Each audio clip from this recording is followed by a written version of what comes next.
Hello, अस्सलाम वालेकुम। मैं प्रोफेसर शमीम अहमद अपने यूट्यूब चैनल पर आपसे मुखातिब हूँ। आज का जो डिस्कशन का टॉपिक है वो है कि 2024 जो आने वाला इलेक्शन है which is very important for the country and for the community as well, कि उसमें मुसलमानों को क्या करना चाहिए।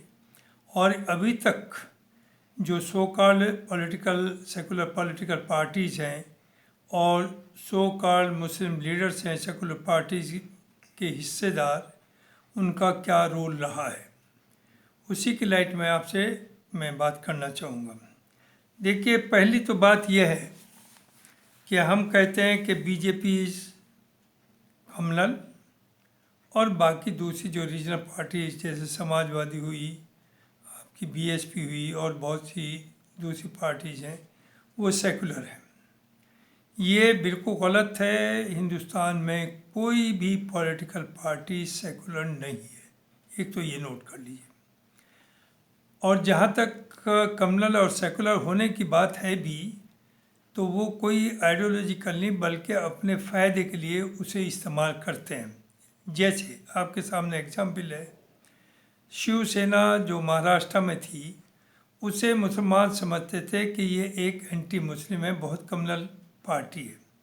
लेकिन आज उस पार्टी का अगर रवैया देखिए तो बेहद इम्पार्शल और बेहद अच्छा, और मुस्लिम्स उसके बहुत करीब आ रहे हैं और वो भी बहुत ही जायज़ बातें कर रहे हैं। तो इसलिए किसी को कम्युनल कहना या किसी को सेकुलर, ये तो सिर्फ और सिर्फ एक राजनीति है कुर्सी पर पहुंचने की।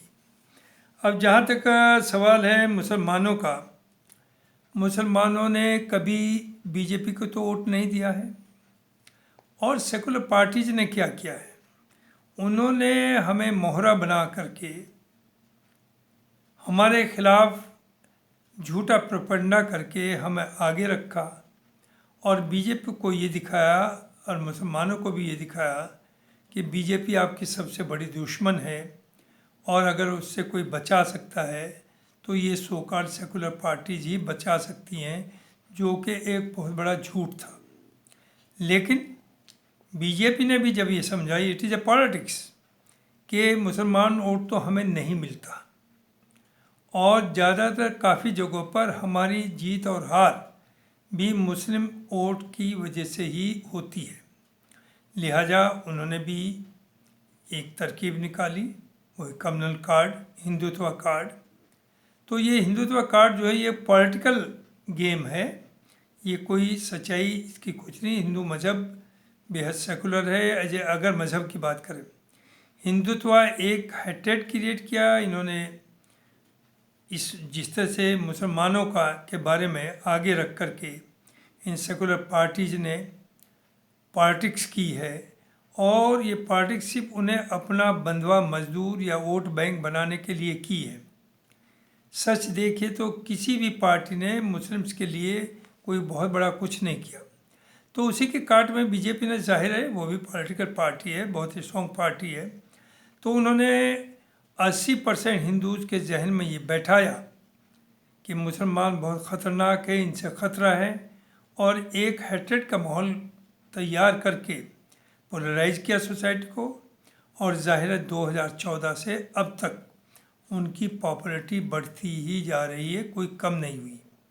तो मुसलमान एक तो ये छोड़ दे कि वो किसी को जिता सकता है या हरा सकता है।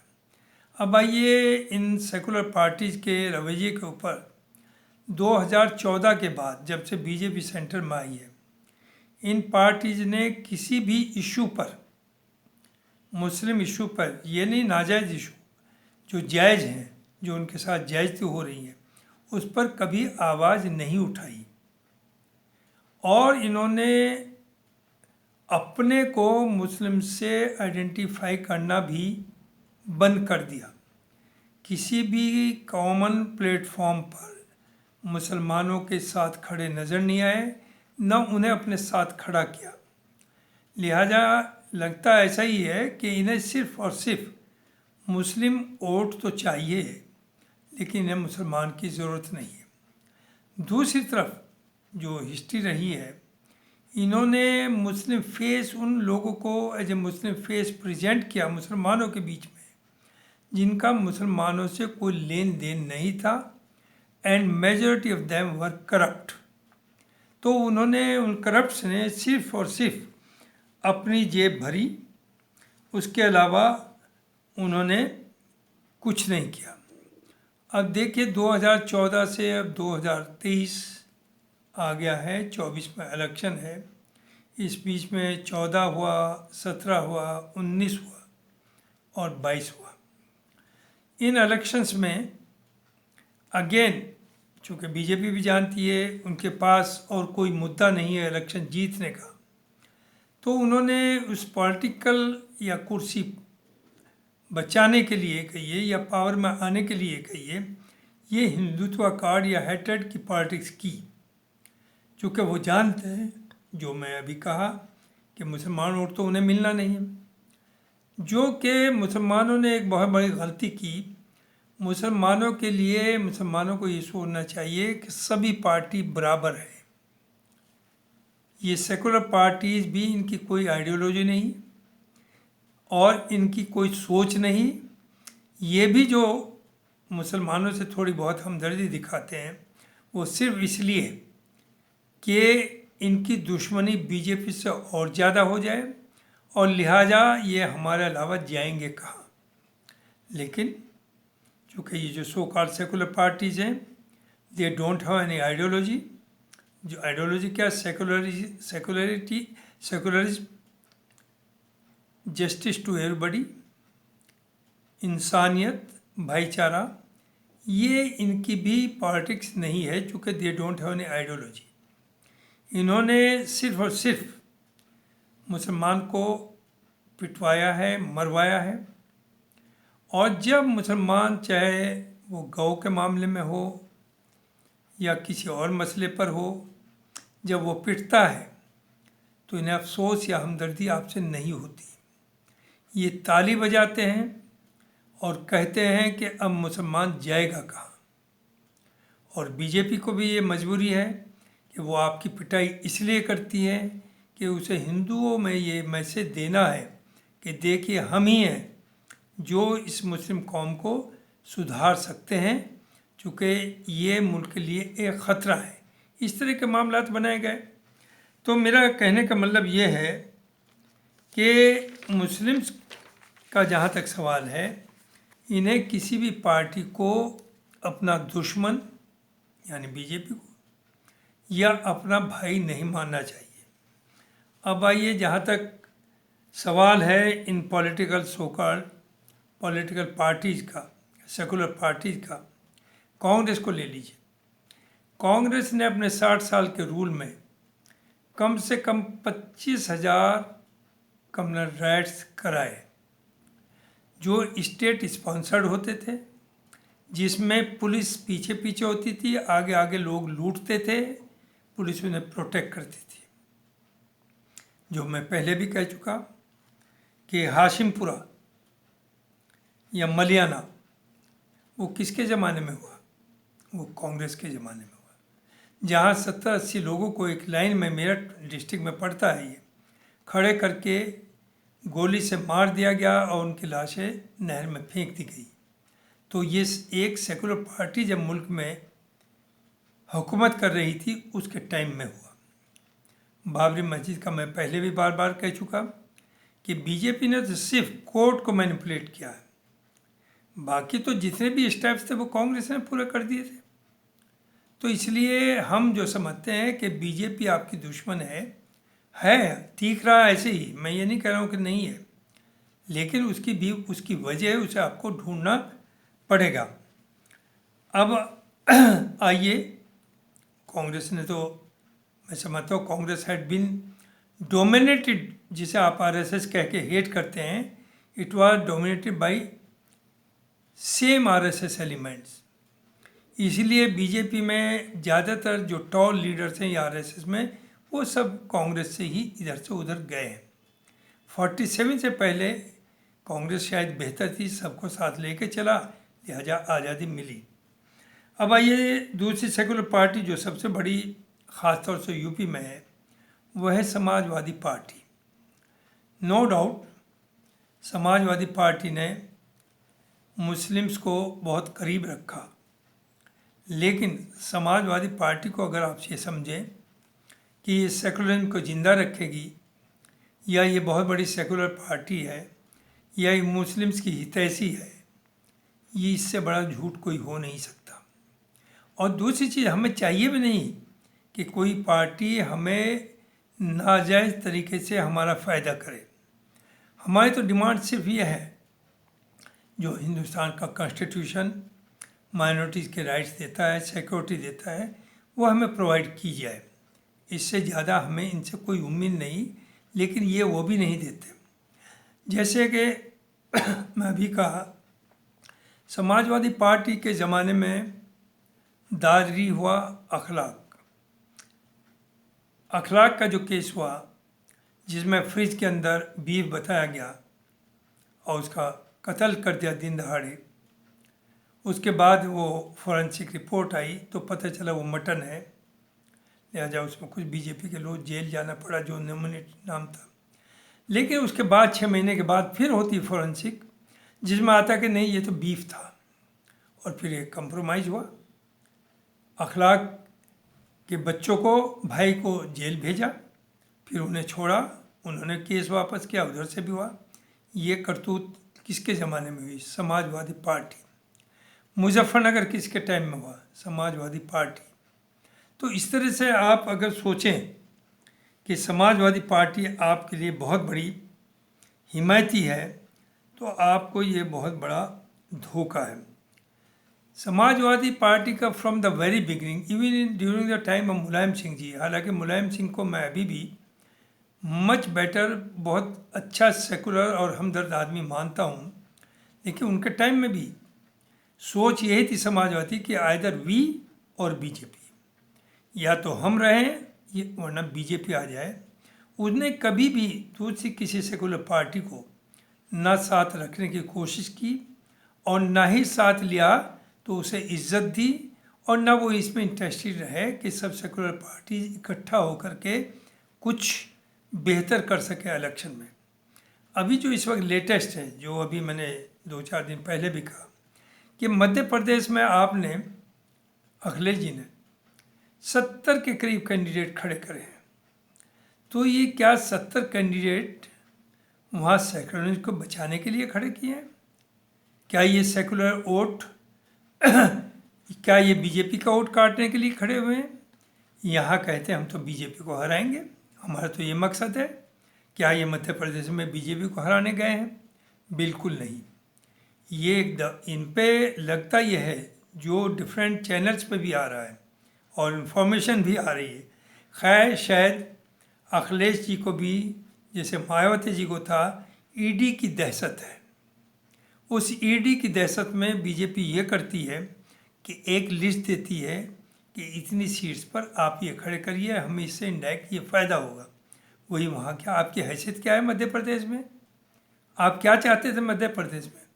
आप 2-3 सीट ज़्यादा ले सकते थे। वहाँ क्या आपने कोई डिमॉन्स्ट्रेशन किया, कोई रैलीज की, कोई आपके लोग वहाँ सुनते हैं, आपका कहीं बेस है? तो आपका सिर्फ और सिर्फ मकसद है कि इस वक्त जो उभरती हुई कांग्रेस है उसे डाउन कैसे किया जाए और उसे प्रेशराइज कैसे किया जाए यूपी में जब आएगी पार्लियामेंट के इलेक्शन के लिए। तो आप तो एक्सपोज हो गए। दूसरे, जो मैं पहले कई बार कह भी चुका हूँ कि आप अपने को बहुत बहादुर और top most secular party, opposition party UP में मानते थे, लेकिन अब आप भूल जाइए कि आप बड़ी पार्टी हैं। आप बिल्कुल बड़ी पार्टी नहीं है। आप बड़ी पार्टी थे because of the Muslims vote, Muslim support. इस बार 95% मुस्लिम ऑलरेडी शिफ्ट हो चुका है कांग्रेस की तरफ।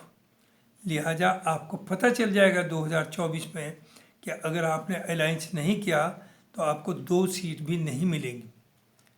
तो बहुत सोच समझ करके चलिए, बहुत अपने को ओवर एस्टिमेट ना करिए।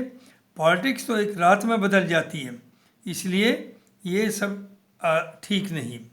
अब आइए दूसरी तरफ, जहाँ तक मायावती का मामला है, that is the second largest opposition party in UP.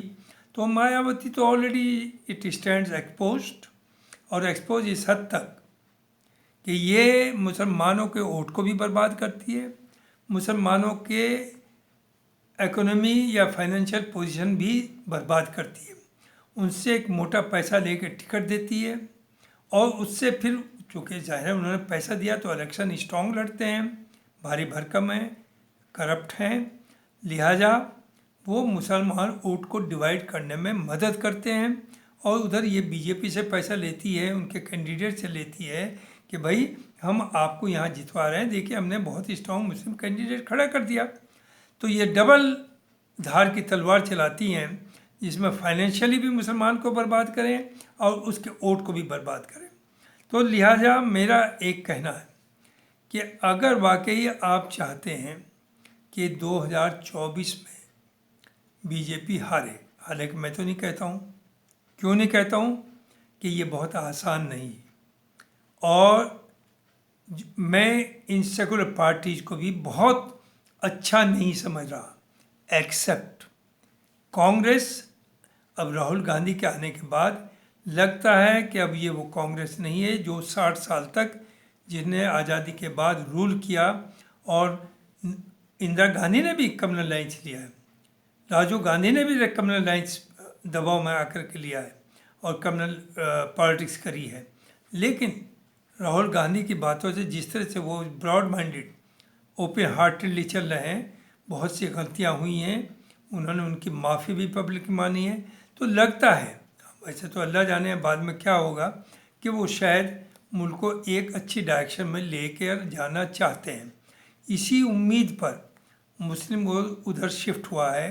हालांकि बहुत ज़्यादा आपको अगर किसी के बारे में जानना है तो उसकी हिस्ट्री को पहले जानिए, तब कोई डिसीजन लीजिए। एनीहो, अगर मुसलमान यही समझता है कि हमें बीजेपी को वोट नहीं देना, ये तो भूल जाए कि ये कहे कि हमें बीजेपी को हराना है, तो मेरा ये कहना है कि इस बार 2024 में कोई भी मुसलमान कैंडिडेट इलेक्शन ना लड़े। मैं दोबारा कहता हूँ कि 2024 में कोई आपके ऊपर आफत नहीं आ जाएगी, आपकी लीडरशिप पर आफत नहीं आ जाएगी। अगर मुल्क ही नहीं बचेगा या ये पार्टीज ही नहीं बचेंगी तो आप भी नहीं बचेंगे, भूल जाइए। लिहाजा मुसलमानों से ये अपील है कि 2024 में कोई भी मुसलमान कैंडिडेट खड़ा ना हो। और दूसरी चीज़ ये कि वोट जो भी इंडिया गठबंधन खड़ा करेगा कैंडिडेट, उसे ही वोट दीजिए या सीधा बीजेपी को दीजिए। ये जो इधर उधर के और लोग खड़े होंगे, उन्हें देने का क्या मतलब। दिल्ली में हुकूमत जो बनेगी वो या तो कांग्रेस की बनेगी, कांग्रेस लेड आपके इंडिया की, या बीजेपी लेड एनडीए की। तो आप मुसलमानों को चाहिए, नंबर 1, कोई मुस्लिम कैंडिडेट इलेक्शन ना लड़े जिससे आप उसे कम्युनलाइज ना होने दें। नंबर 2, आप या तो इंडिया कैंडिडेट को टिकट वोट दें या एनडीए के कैंडिडेट को वोट दें, और जो भी पार्टी खड़ी हो उसे वोट ना दें। यही मेरी आपसे अपील है। अगर आपको सर्वाइव करना है 2024 का इलेक्शन, नो डाउट जो ये सेकुलर पार्टी सोच रही हैं, अखिलेश जी ख़ास तौर से सोच रहे हैं, देखिए कांग्रेस तो सर्वाइव करेगी। कांग्रेस एक नेशनल पार्टी है, 24 में नहीं आएगी, 29 में आएगी, 29 में नहीं आएगी तो 34 में आएगी।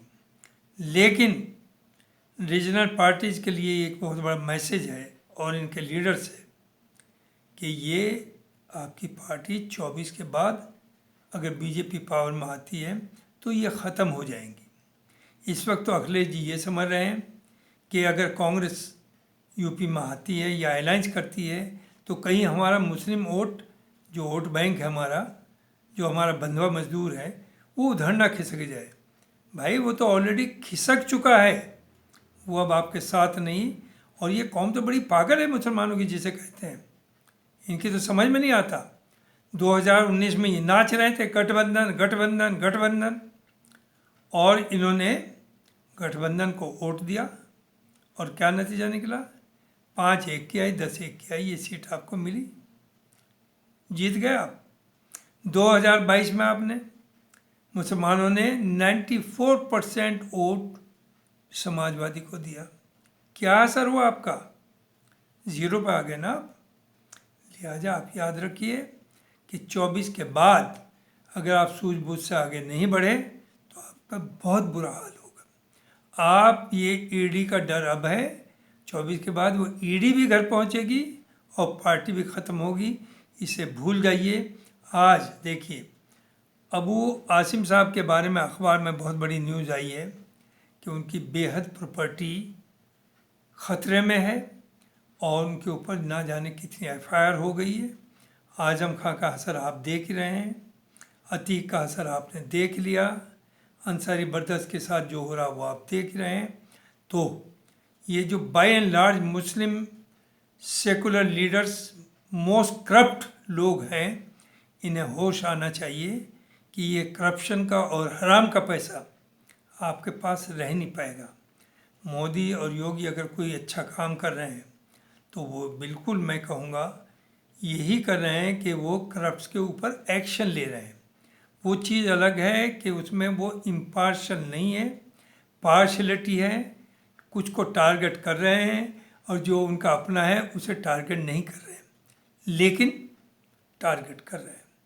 तो इस मुसलमान को जो अल्लाह और वो जब मुसलमान टिकट लेके लड़ता है, चाहे वो किसी पार्टी से हो, तो मुसलमानों से कहता है भाई को वोट दो, भाई को वोट दो, भाई को जिताओ।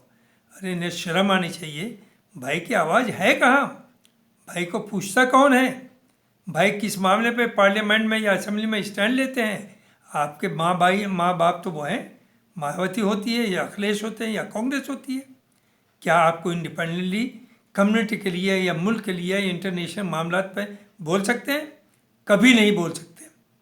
तो हमारे लिए अगर इन सोकाल सेकुलर पार्टी से, दैट मीन्स इंडिया से, इंडिया गठबंधन से एक हिंदू आता है तो वो बेहतर काम करेगा, वो ज़्यादा स्ट्रॉन्ग साबित होगा, वो ईमानदारी के साथ और बहादुरी के साथ काम कर सकता है एज कम्पेयर टू जो मुस्लिम करप्ट और दलाल इलेक्ट होकर के आते हैं।